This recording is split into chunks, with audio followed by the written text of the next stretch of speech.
अब खबर प्रयागराज से है, जहां माफिया अतीक अहमद, अशरफ और शाइस्ता परवीन के आर्थिक साम्राज्य पर अब तक की सबसे बड़ी कार्रवाई की गई है। प्रयागराज से लखनऊ तक फैली करीब 345 करोड़ रुपए की संपत्तियां सरकार ने विधिक प्रक्रिया के तहत जब्त कर ली है। देखिए रिपोर्ट।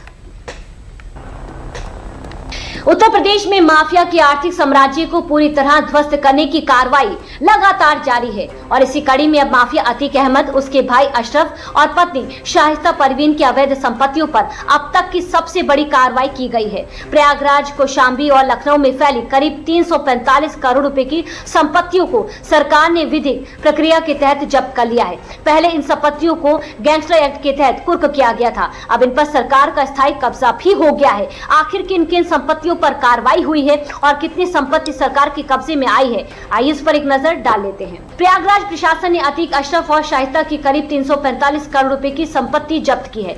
जब्त संपत्तियों में मकान, कृषि एवं व्यावसायिक जमीन और बैंक खातों में जमा रकम शामिल है। ये कार्रवाई प्रयागराज, कौशाम्बी और लखनऊ में स्थित संपत्तियों पर की गई है।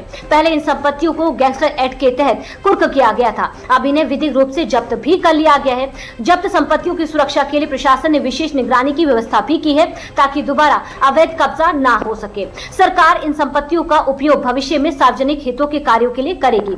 बताया जा रहा है कि माफिया अतीक की जब्त होने वाली संपत्ति में 1 अरब 23 करोड़ 28 लाख की कीमत की फुलपुर तहसील के झूसी की जमीन भी है। ये भूखंड अतीक के पिता हाजी फिरोज अहमद, भाई उस्मान अहमद और फिरोज अहमद के नाम पर है। वहीं जब्त होने वाली दूसरी सबसे बड़ी संपत्ति माफिया अतीक की पत्नी शाइस्ता के नाम झूसी के कटका स्थित 81 करोड़ की जमीन है। तीसरी बड़ी संपत्ति लखनऊ के भैंसोर स्थित करीब 31 करोड़ की संपत्ति है।